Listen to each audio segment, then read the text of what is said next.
तो आज हम सरवाइव करने वाले हैं 100 डेज एक ऐसे वर्ल्ड में जहां दूर दूर तक सिर्फ और सिर्फ एंशिएंट डेब्रिस है। एंड इस वर्ल्ड में सरवाइव करना बहुत ही ज्यादा मुश्किल है क्योंकि ये एक फ्लैट वर्ल्ड है एंड यहाँ पे हम माइनिंग बिल्कुल नहीं कर सकते एंड साथ ही यहाँ पे ट्रीज के भी स्पॉन होने के चांसेस काफी ज्यादा कम होते हैं। एंड हमें ऐसे वर्ल्ड में सरवाइव करना है 100 डेज, वो भी हार्डकोर में, जहाँ पे मेरे कुछ गोल्स भी होने वाले हैं। जहाँ पे सबसे पहले मुझे इस वर्ल्ड में सरवाइव करने के लिए अपने लिए कुछ तगड़े वाले फार्म्स बनाने हैं। सेकंड, मुझे अपने लिए एक फुल्ली इंचेंटेड नेथरेट का आर्मर बनाना है। थर्ड, मुझे अपने लिए यहाँ पे एक प्यारा और खूबसूरत सा हाउस बनाना है। एंड फाइनली मुझे माइनक्राफ्ट के दोनों बॉस यानी कि एंडर ड्रैगन और विदर को हराना है। तो क्या मैं ये 100 डेज सर्वाइव कर पाऊंगा in an ancient debris only world, वो भी हार्डकोर में? जानने के लिए वीडियो को एंड तक जरूर देखना। तो बिना किसी देरी के वीडियो को स्टार्ट करते हैं। तो गाइस, डे 1 को मैं स्पॉन हो चुका था इस खतरनाक से एंशिएंट डेब्रिस ओनली वर्ल्ड में एंड मेरे आसपास यहाँ पे दूर दूर तक सिर्फ और सिर्फ एंशिएंट डेब्रिस ही था एंड मुझे काफी अमीरों वाली फीलिंग भी आ रही थी। एंड जैसे मैंने अपने आसपास चेकआउट किया तो मैंने देखा यहाँ पे सिर्फ और सिर्फ स्लाइम्स है जो कि अपने को चुटकियों में मार सकते थे एंड हमें एक सेफ प्लेस की जरूरत थी। एंड इस वर्ल्ड में हमें सिर्फ और सिर्फ विलेज ही मिलने वाला था, इसलिए मैं यहाँ से सीधा निकल गया एक विलेज को ढूंढने के लिए। एंड इसी तरीके से गाइस काफी देर तक चलने के बाद फाइनली मुझे यहाँ पे एक विलेज मिल चुका था जिसको देख के मुझे काफी ज्यादा खुशी हो रही थी। एंड लिटरली ये विलेज काफी ज्यादा बड़ा भी था। विलेज में पहुंचते मुझे यहाँ पे काफी प्यारे प्यारे से पिगी दिखे जो कि अगर हमें भूख लगेगी तो हम इन्हीं को मार के खा लेंगे। ये भगवान क्या जुल्म है। एंड तभी गाइस मुझे यहाँ पे एक आयरन गोलम दिखा जिसके तो अलग ही टशन चालू थे क्योंकि इसने यहाँ पे सिर्फ और सिर्फ स्लाइम्स की लाशें बिछा दी थी। बट टेंशन की कोई बात नहीं, इसकी लाश तो हम ही बिछाएंगे। बिल्कुल चुप। एंड तभी गाइस फाइनली मुझे यहाँ पे खाने के लिए काफी सारे हेबल्स दिख गए। एंड साथ ही गाइस मैं यहाँ पे एक पहला ऐसा फ्लैट वर्ल्ड देख रहा था जहाँ पे काफी सारे ट्रीज थे। तो मैंने यहाँ से कुछ ट्रीज को चॉप करना स्टार्ट कर दिया ताकि मैं अपने लिए कुछ बेसिक से टूल्स बना सकूं। एंड उसके बाद एक क्राफ्टिंग टेबल बना के मैंने सबसे पहले अपने लिए एक वुडन की पिक एक्स और एक वुडन की हो बना लिया। एंड उस वुडन हो की हेल्प से मैंने यहाँ से एक एक करके सारे हेबल्स को बटोरना स्टार्ट कर दिया। पर तभी यहाँ पे काफी सारे स्लाइम्स आ गए मुझ पर अटैक करने के लिए एंड उन्होंने मुझे ऑलमोस्ट मार ही दिया था। बट मैं जैसे तैसे करके यहाँ से बच गया और आगे की तरफ भाग गया। एंड उसके बाद एक सेफ सी जगह पे मैंने अपना क्राफ्टिंग टेबल लगा के मेरे पास जितने भी हेबल्स थे उनका वीट बना के मैंने अपने लिए काफी सारे ब्रेड्स बना लिए जो कि मेरे लिए अभी के लिए इनाफ थे। एंड उसकी हेल्प से मैंने फटाफट से अपनी हेल्थ को फुल कर लिया। एंड यहाँ पे कई और स्टोन था नहीं, मुझे स्टोन के टूल्स बनाने थे, इसलिए मुझे यहाँ पे विलेजर के घर से कुछ स्टोन को चुराना पड़ा क्योंकि इस वर्ल्ड में हमें कहीं भी स्टोन मिलने नहीं वाले थे। इसलिए विलेजर भाई सॉरी। एंड क्या पता भाई मैं किस जोश में यहाँ पे स्टोन्स को माइन कर रहा था, मैंने स्टोन को माइन करते करते भाई का पूरा घर ही खाली कर दिया। बेचारे की प्राइवेसी अब बची ही नहीं। अगर हम करें तो करें क्या, बोले तो बोले क्या। एंड विलेजर का घर उड़ा के मैंने जितने भी स्टोन्स को माइन किए थे उसकी हेल्प से मैंने एक एक करके अपने लिए सारे टूल्स को बनाना स्टार्ट कर दिया। एंड कुछ ही देर में यहाँ पे एक प्यारी सी सनसेट हो रही थी एंड अपना डे 1 भी खत्म होने वाला था, इसलिए एक विलेजर के घर में मैं सीधा चले गया सोने के लिए। नेक्स्ट डे की सुबह होती मुझे यहाँ पे एक चेस्ट मिली जिसमें से मुझे काफी सारे एप्पल्स, पोटेटोज और कुछ और सैपलिंग्स मिल गए जो कि अपने लिए काफी ज्यादा इंपॉर्टेंट है। एंड आगे मैंने यहाँ पे कुछ और विलेजर के घर को चेकआउट किया बट अनफॉर्चुनेटली यहाँ से मुझे कुछ भी ऐसा ज्यादा खास सामान मिला नहीं। बट तभी लकीली मुझे यहाँ पे एक लाइब्रेरियन का घर मिल चुका था जहाँ पे काफी सारे बुक शेल्फ थे जिसे मैंने कलेक्ट कर लिया अपने फ्यूचर की इंचेंटमेंट टेबल के लिए। एंड उसके बाद मैं यहाँ से सारे ट्रीज को चॉप करने लग गया एंड इनकी लीव्स को भी तोड़ने लग गया ताकि मुझे काफी सारे सैपलिंग्स मिल सके क्योंकि ये एक फ्लैट वर्ल्ड है एंड यहाँ पे ट्रीज की काफी ज्यादा कमी होती है। इसलिए मैं यहाँ पे जितने भी मुझे सैपलिंग्स मिलते जा रहे थे उसे मैं लगाते जा रहा था ताकि अपने पास कभी भी फ्यूचर में ट्रीज की कमी ना हो। एंड उसके बाद एक विलेजर के घर पे ढाबा बोल के मेरे पास जो भी फालतू का सामान था इन्वेंट्री में मैंने उसे चेस्ट में ट्रांसफर कर दिया। एंड अब बारी आ चुकी थी थोड़ा सा आयरन कमाने की यानी कि थोड़ी सी पिटाई करने की, इसलिए बड़े प्यार से ब्लॉक पे चढ़ के मैंने आयरन गोलम को फोड़ना स्टार्ट कर दिया। एंड लकड़ी थोड़ी सी पिटाई करने के बाद फाइनली इसने हमें 3 आयरन दे दिया था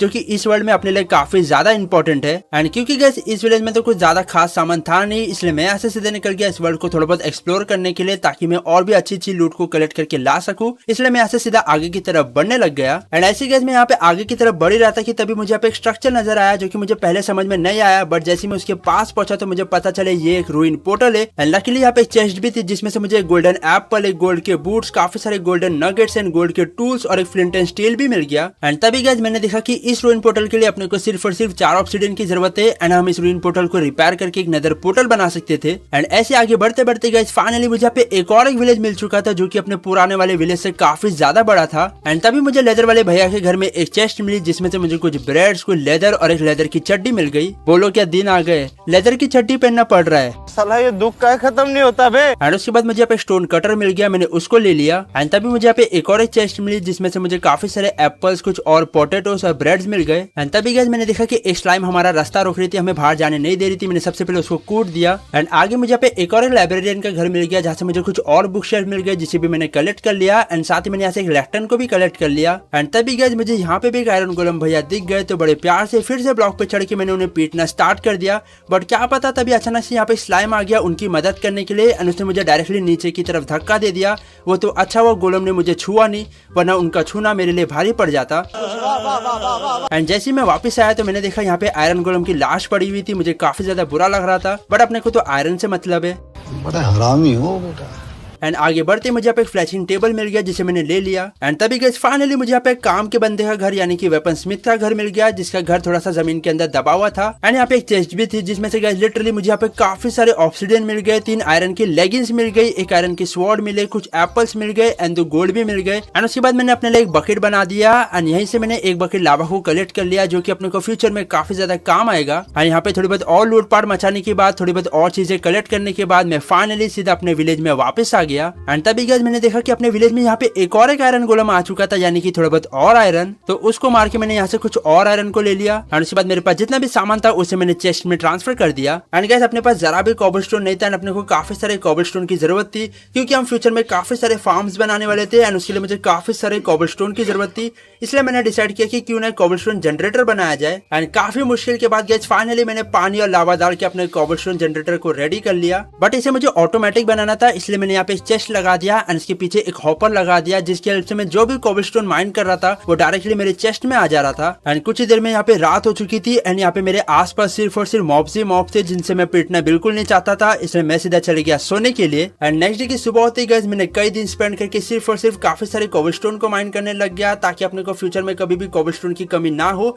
एंड अपने बाकी की बिल्ड्स हम इजिली बना सके। एंड ऐसे गाइस कई दिन तक कॉबलस्टोन माइन करके जब मैंने अपनी चेस्ट को चेकआउट किया तो मैंने देखा मेरे पास काफी सारे कॉबलस्टोन आ चुके थे जो कि अभी अपने लिए काफी टाइम तक इनाफ थे। एंड तभी गाइस मैंने डिसाइड किया कि अब अपने पास कॉबलस्टोन भी आ चुका है तो क्यों ना अपने लिए तगड़ा वाला आयरन फार्म बनाया जाए, क्योंकि अब अपने पास अच्छा आर्मर भी नहीं है एंड सड़े से टूल्स है एंड आयरन अपने लिए काफी ज्यादा फायदेमंद होने वाला था। इसलिए एक आयरन फार्म बनाने के लिए मैंने अपनी फटाफट से प्रिपरेशन करना स्टार्ट कर दिया। बट साथ ही आयरन फार्म के लिए मुझे जो है सोल सैंड की भी जरूरत थी, इसलिए मैं अपने पोर्टल को रिपेयर करने में लग गया जिसमें मुझे काफी ज्यादा टाइम लग गया।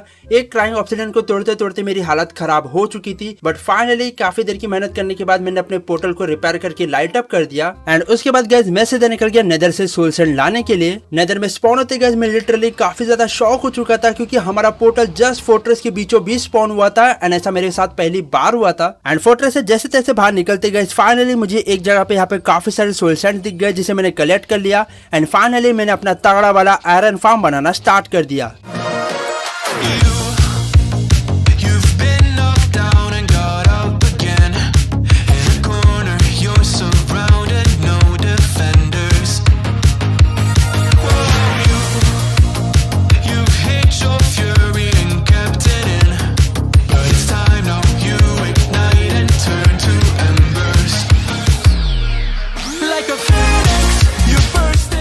एंड अपना फार्म बन जाने के बाद गाइस मैं यहाँ पे काफी देर तक AFK रहने लग गया ताकि मैं देख सकूं मेरा फार्म कितने अच्छे से काम कर रहा है एंड यहाँ पे आयरन गोलम स्पॉन होने के बाद अपने पास कितना सारा आयरन कलेक्ट हो रहा है। एंड काफी देर तक AFK करने के बाद गाइस जब मैंने अपनी चेस्ट को चेकआउट किया तो मैंने देखा मेरे पास काफी सारा आयरन हो चुका है, मतलब लिटरली अपना फार्म काफी अच्छे से काम कर रहा है। कुछ ही टाइम में अपने को यहाँ से काफी सारा आयरन मिल चुका था जिसे मैंने कलेक्ट कर लिया एंड उसकी हेल्प से मैंने एक एक करके अपने सारे आयरन के टूल्स एंड अपने लिए एक फुल्ली आयरन का आर्मर बना लिया। एंड इसी के साथ गाइस फाइनली अब अपने पास एक फुल्ली आयरन का आर्मर आ चुका था।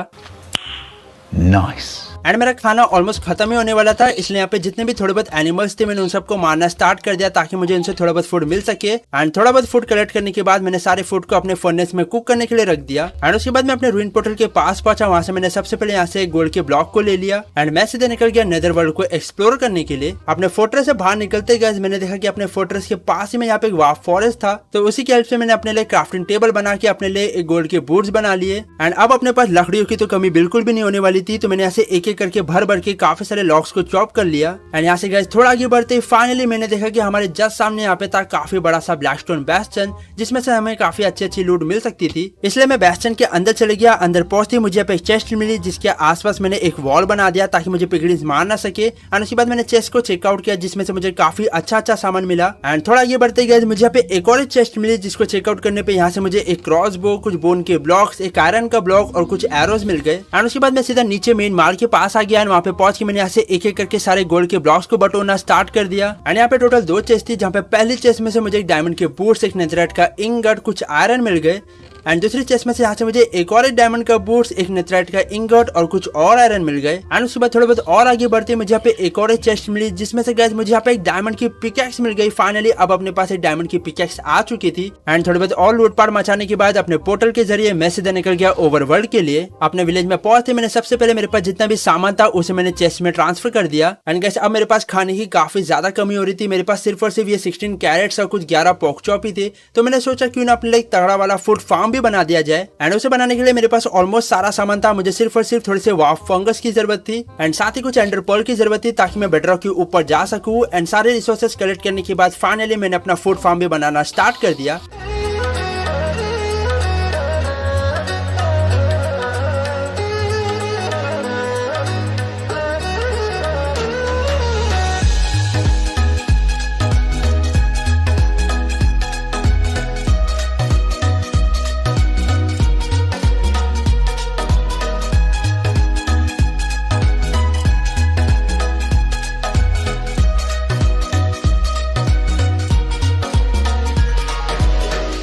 एंड अपने हॉगलैंड फूड फार्म को भी टेस्ट करने के लिए मैं यहाँ पे भी काफी देर तक AFK रहने लग गया, ताकि मैं देख सकूं अपना फार्म कितने अच्छे से काम कर रहा है एंड ये अपने को कितना आउटपुट दे रहा है। एंड यहाँ पर भी गए थोड़ी देर AFK रहते, जब मैंने अपनी चेस्ट को चेकआउट किया तो मैंने देखा यहाँ पे ऑलरेडी 3 स्टैक ऑफ पोक चॉप एंड साथ ही काफी सारा लेदर आ चुका था। एंड अब अपने को फाइनली खाने की कमी कभी नहीं होने वाली थी। एंड उसके बाद मैं आ गया था नेदर में। एंड नेदर में पहुंच के मैं जितना भी गोल्ड कलेक्ट करके लेके आया था बेस्टियन से, उसे मैंने सारे पिगलिन्स को देना स्टार्ट कर दिया, ताकि उसके बदले वो हमें काफी अच्छा सामान दे सके। एंड काफी देर तक काफी सारे गोल्ड को लुटा लेने के बाद मेरे पास करीब कुछ इतना सारा सामान आ चुका था, जहाँ पे मेरे पास काफी सारे एंडर पर्ल्स थे, काफी सारे एरोज थे, पोशंस थे। एंड उन पोशंस को लेके मैं सीधा आ गया था फोर्ट्रेस में, क्योंकि अब बारी आ चुकी थी फोर्ट्रेस को एक्सप्लोर करने की। अपने फोर्ट्रेस में थोड़ा आगे बढ़ते गए मुझे यहाँ पे एक चेस्ट मिली, जिसमें से मुझे कुछ गोल्ड, कुछ नेदर वॉट और एक आयरन मिल गया। आगे एक और चेस्ट में से मुझे कुछ और गोल्ड मिल गए। एंड नीचे उतरते मुझे यहाँ से भर भर के काफी सारे नेदर वॉट्स मिल गए, जिसे मैंने कलेक्ट कर लिया। ये अपने को फ्यूचर में पोशंस बनाते टाइम पे काफी ज्यादा काम आएगा। एंड काफी देर तक ढूंढने के बाद गैस फाइनली मुझे यहाँ पे एक ब्लेज का स्पॉनर भी मिल चुका था, जहाँ पे पहुंच के मैंने यहाँ पे एक एक करके सारे ब्लेजेस को मारना स्टार्ट कर दिया, ताकि मुझे इनसे इनफ ब्लेज रॉड मिल सके एंड हम फाइनली एंडर ड्रैगन को हरा सके।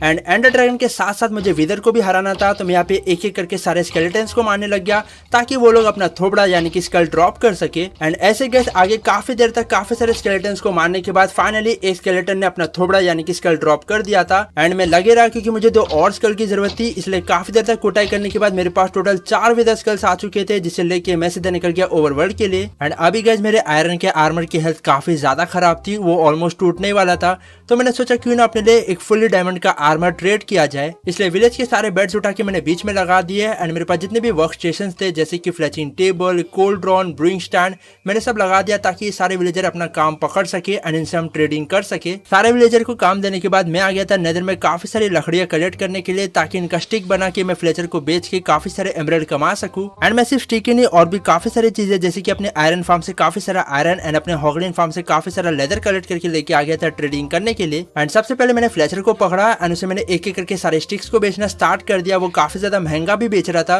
बट अपने पास कोई और ऑप्शन था नहीं। एंड मेरे पास जितना भी लेदर था वो मैं लेदर वाले वर्कर यानी कि अपने कोल्ड्रन वाले भैया को बेच रहा था। एंड थोड़े बहुत एमराल्ड कमा लेने के बाद मैंने अपने टूल स्मिथ से ट्रेड करना स्टार्ट कर दिया, ताकि वो अपने ट्रेड को अपग्रेड कर सके एंड अपने को काफी अच्छे टूल्स दे सके। एंड लगे हाथ में वेपन स्मिथ की भी ट्रेड को अपग्रेड कर रहा था, ताकि वो भी अपने को कुछ डायमंड के टूल्स दे सके। एंड ऐसे गैस कई दिन स्पेंड करके मैं सिर्फ और सिर्फ स्टिक्स बेच के, आयरन बेच के, लेदर बेच के मैं एमराल्ड कमाते जा रहा था एंड अपने टूल स्मिथ और वेपन स्मिथ की ट्रेड को अपग्रेड करते जा रहा था। 3,000 years later. एंड फाइनली काफी देर तक मेहनत करने के बाद हमारी मेहनत रंग लाई एंड अपने को टूल स्मिथ एक डायमंड की एक्स और एक डायमंड की शॉवेल दे रहा था, जिसे मैंने ले लिया। एंड उसी से थोड़ा बहुत और ट्रेड करके जब मैंने उसे मास्टर बनाया तो लकीली वो हमें एक डायमंड की पिकैक्स भी दे रहा था, जिसपे काफी अच्छी इंचेंटमेंट थी। मैंने उसे भी ले लिया। एंड फाइनली अपने वेपन स्मिथ को भी मास्टर बना देने के बाद वो भी हमें एक डायमंड की स्वॉर्ड दे रहा था, बट अपने पास अभी भी कोई भी आर्मर नहीं था, इसलिए मैंने यहाँ पे एक बंदे को आर्मरर बनाया एंड उसे भी एक्सपर्ट बना देने के बाद फाइनली वो हमें एक डायमंड की लेगिंग्स और एक डायमंड के बूट्स दे रहा था। एंड ऐसे गाइस उससे भी ट्रेड करते करते फाइनली वो भी मास्टर हो चुका था एंड अब फाइनली वो हमें फुल्ली डायमंड का आर्मर भी दे रहा था। एंड इसी के साथ गाइस फाइनली अब अपने पास एक फुल्ली डायमंड का आर्मर भी आ चुका था। एंड अभी हमें एक एन्चेंटमेंट टेबल सेटअप करना था, बट मेरे पास इनाफ बुक्स थे नहीं। एंड तभी मैंने देखा यहाँ पे एक लाइब्रेरियन था जो कि अपने को बुकशेल्फ बेच रहा था। एंड क्या पता ये अपने को महंगा क्यों बेच रहा था। नहीं मैंने कुछ नहीं किया,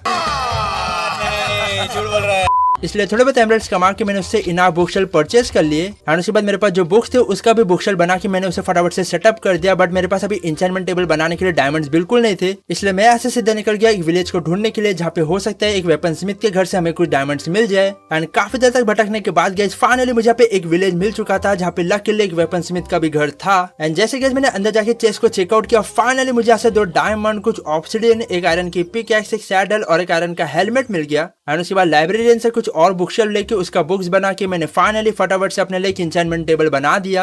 एंड उसे लगा के मैंने अपने एन्चेंटमेंट टेबल को सेटअप भी कर दिया। एंड एन्चेंटिंग करने के लिए तो अपने को एक्सपीज की जरूरत थी, तो मैंने सोचा क्यों ना अपने लिए एक बढ़िया सा एक्सपी फार्म बना दिया जाए, जहाँ से हमें इनफ एक्सपीज मिल सके एंड उसकी हेल्प से हम अपने सारे टूल्स और आर्मर को एन्चेंट कर सके। इसलिए मैंने ऐसे काफी सारे कोबलस्टोन को माइन कर लिया एंड अपना बेसिक सा एक्सपी फार्म भी बनाना स्टार्ट कर दिया।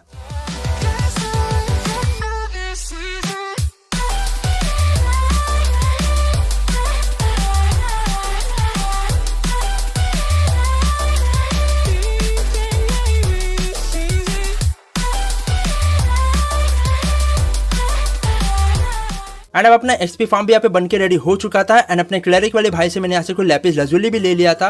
एंड मेरे पास इनाफ ऑलरेडी एक्सपीज थी, जिसकी हेल्प से मैंने एक एक करके अपने पूरे आर्मर को एन्चेंट करना स्टार्ट कर दिया। बट मैंने अपनी चेस्ट प्लेट को एन्चेंट नहीं किया, उस पर मुझे काफी बेकार सी एन्चेंटमेंट मिल रही थी। एंड उसके बाद मैंने अपने टूल्स को भी एन्चेंट कर दिया, बट अनफॉर्चुनेटली उस पर भी मुझे काफी बेकार सी एन्चेंटमेंट मिल रही थी, इसलिए मैं बार बार डिसएन्चेंट करके एन्चेंट करते जा रहा था। अपने क्लेरिक वाले भाई से लैपिस लजुली लेते जा रहा था, बट स्टिल मुझे कुछ भी अच्छा खास नहीं मिल रहा था। एंड अब मेरी एक्सपीज भी खत्म हो गई थी, इसलिए मैं आ गया था अपने एक्सपी फार्म में। एंड वहाँ पे पहुंच के मैं यहाँ पे एक एक करके सारे मॉब्स को मार के इनाफ एक्सपीज को कलेक्ट करने लग गया। एंड इनाफ एक्सपीज कलेक्ट करने के बाद मैंने अपने फिर से सारे टूल्स को एन्चेंट कर लिया एंड फिर से मुझे बेकार सी एन्चेंटमेंट मिली।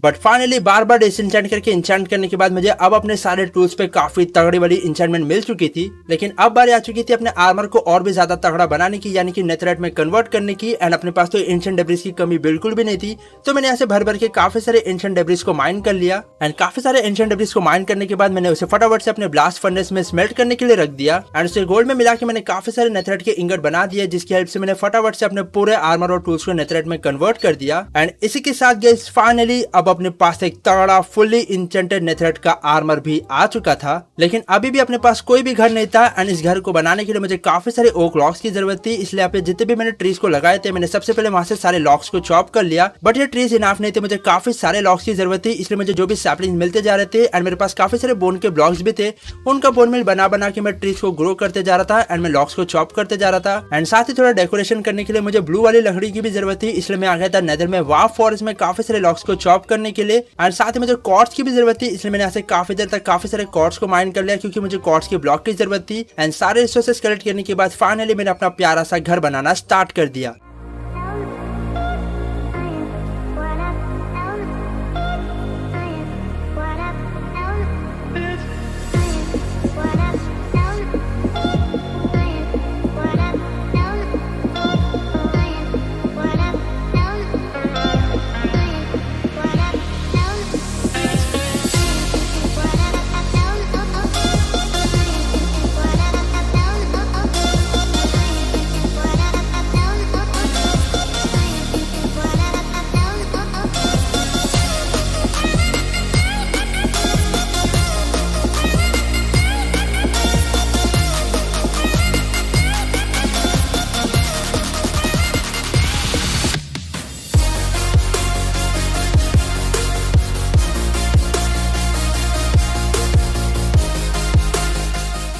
एंड हाँ गाइस, जो मैंने घर में ग्लास लगाया था वो मैंने लाइब्रेरियन से ट्रेड करके लिया था, सो कोई भी क्रिएटिव नहीं बोलेगा। एंड फाइनली गाइस अब बारी आ चुकी थी एंडर ड्रैगन को हराने की, इसलिए मैंने काफी सारे ब्लेज पाउडर बना के उसकी हेल्प से काफी सारे आई ऑफ एंडर बना लिए। एंड बाहर निकलते गाइस मुझे यहाँ पे काफी प्यारा सा हॉर्स दिखा एंड मेरे पास कुछ गोल्डन कैरेट थे जिसे मैंने उससे खिला दिए। एंड उसके बाद मैंने उस पर बैठने का ट्राई किया एंड दूसरा ट्राई करते फाइनली वो अब अपना फ्रेंड बन चुका था एंड मेरे पास सैडल भी था। एंड लकीली इसके लिए मेरे पास एक तगड़ा वाला डायमंड का आर्मर भी था जिसे मैंने उसे पहना दिया। एंड उसके बाद आई ऑफ एंडर फेंक के गाइस मैं अपने स्ट्रॉन्गहोल्ड की डायरेक्शन को ढूंढने लग गया, जो कि अपने घर के जस्ट पीछे की तरफ जा रही थी। इसलिए ऊपर चढ़ के मैंने सबसे पहले अपने आई ऑफ एंडर को कलेक्ट कर लिया एंड उसके बाद अपने हॉर्स पे बैठ के गाइस मैं यहाँ से सीधे निकल गया अपने स्ट्रॉन्गहोल्ड को ढूंढने के लिए। एंड ऐसे गाइस मैं आगे की तरफ बढ़ रहा था कि तभी मैंने देखा कहीं से ऊपर से पानी आ रहा है। एंड जैसे मैंने ऊपर को चेकआउट किया गाइस मैंने देखा ऊपर हमारे जस्ट यहाँ पे स्ट्रॉन्गहोल्ड था, वो भी एक ओपन स्ट्रॉन्गहोल्ड। एंड ये पहले नहीं हुआ करता था बट अब फाइनली हम फ्लैट वर्ल्ड में भी एंडर ड्रैगन को हरा सकते थे। एंड उसके बाद बड़े प्यार से पानी के सहारे में फाइनली स्ट्रॉन्गहोल्ड में पहुंच चुका था। एंड यहाँ से काफी इजीली मुझे यहाँ पे एंड पोर्टल का भी रूम मिल चुका था,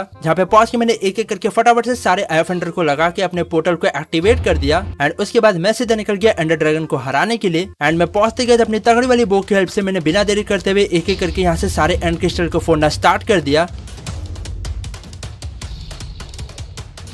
एंड जैसे गए सारे क्रिस्टल फूट चुके थे, जैसे एंडर ड्रैगन नीचे आया मैंने उस पर भी अटैक करना स्टार्ट कर दिया एंड उसकी हेल्थ काफी ज्यादा कम हो रही थी। एंड ऐसे में उस पर अटैक कर ही रहा था कि तभी अचानक से उसने मुझे एकदम ऊपर उछाल दिया एंड आपके भाई ने यहाँ पे तगड़ी वाली MLG कर दिया। एंड उसकी हेल्थ एकदम कम हो चुकी थी एंड वो मरने भी वाला था। एंड कुछ ही अटैक करते ही वो मर भी गया, बट मरते मरते भी उसने मुझे एकदम ऊपर उछाल दिया एंड यहाँ पे भी मैंने एक तगड़ी वाली MLG कर दिया। एंड इसी के साथ फाइनली हमने एंडर ड्रैगन को भी हरा दिया था। एंड अब बारी आ चुकी थी विदर को भी हराने की, इसलिए मैं अपने लिए यहाँ पे कुछ पोशंस बनाने लग गया। एंड मैं साथ ही रीजनरेशन वाला भी पोशन बना रहा था, जिसके लिए घास टेर में जाके नेदर में घास को मार के लेके आया। एंड थोड़ी बहुत प्रिपरेशन करने के बाद मैं नेदर के बेडरॉक के ऊपर आ चुका था एंड यहाँ पे मैंने विदर के यहाँ पे स्ट्रक्चर को बना दिया था। एंड उसके बाद अपने सारे पोशंस को पी के फाइनली एक लास्ट कर लगा के मैंने यहाँ पे विदर को स्पॉन कर दिया था।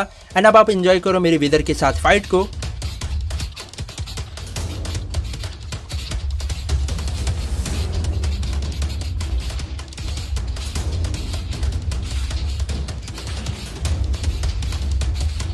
एंड काफी इजी तरीके से थोड़े बहुत और अटैक करके मैंने फाइनली विदर का भी गेम यहाँ पे खत्म कर दिया था। एंड अपने लाइब्रेरियन से थोड़े बहुत और ग्लास लेके मैंने फाइनली अपने लिए एक बीकन भी बना दिया। एंड गाइस मैंने डिसाइड किया था कि मैं अपने लिए एक फुल्ली मैक्स नेथरेट का बीकन बनाऊंगा, जिसके लिए मेरे पास एंशिएंट डेब्रिस की तो कमी बिल्कुल नहीं थी। इसलिए कई दिन स्पेंड करते हुए मैंने भर भर के काफी सारे एंशिएंट डेब्रिस को माइन करने लग गया। एंड काफी देर तक सारे एंशिएंट डेब्रिस माइन करने के बाद मैंने उसे एक एक करके अपने सारे फर्नेस में स्मेल्ट करने के लिए रख दिया। एंड तभी गाइस मुझे याद आया कि हमें एंशिएंट डेब्रिस के साथ ही काफी सारे गोल्ड की भी जरूरत होगी, ताकि हम फाइनली अपने लिए नेथरेट का बीकन बना सके। बट इतना सारा गोल्ड अगर मैं माइन करने जाऊँ तो उसमें काफी ज्यादा टाइम चले जाएगा। तो मैंने दिमाग लगाया एंड मैंने सोचा क्यों ना नेदर में जाके सारे बैस्टन को लूटा जाए, वहां से हमें इजीली काफी सारे गोल्ड के ब्लॉक्स मिल जाएंगे। एंड सारे बैस्टन को ढूंढने के लिए गाइस मैंने यहाँ पे चंक बेस वाली वेबसाइट का इस्तेमाल किया, तो इसको कोई भी चीटिंग नहीं बोलेगा। एंड ऐसे गाइस बैस्टन को ढूंढते ढूंढते मैं सारे गोल्ड के ब्लॉक्स को कलेक्ट करते जा रहा था। एंड ये मेरा प्लान काफी अच्छे से काम कर रहा था, क्योंकि मुझे बैस्टन से इजीली भर भर के काफी सारे गोल्ड के ब्लॉक्स मिल जा रहे थे।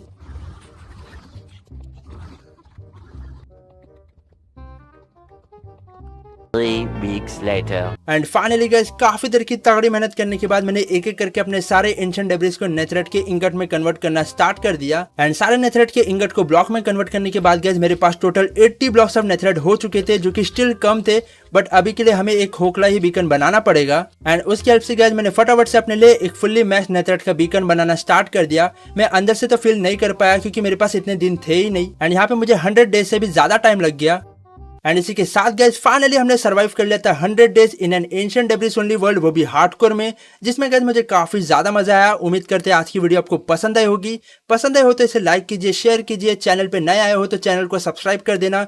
इंस्टाग्राम पे फॉलो नहीं किया तो कर लेना, लिंक आपको डिस्क्रिप्शन में मिल जाएगी। एंड गाइस अगर आप इस वर्ल्ड का 200 डेज देखना चाहते हो तो मैं इस वीडियो पे एम करता हूँ 7000 लाइक्स का। अगर आपको 200 डेज देखना है तो फटाफट से 7000 लाइक्स कंप्लीट कर दो। सो मिलते हैं गाइस अगली वीडियो में। Till then good bye.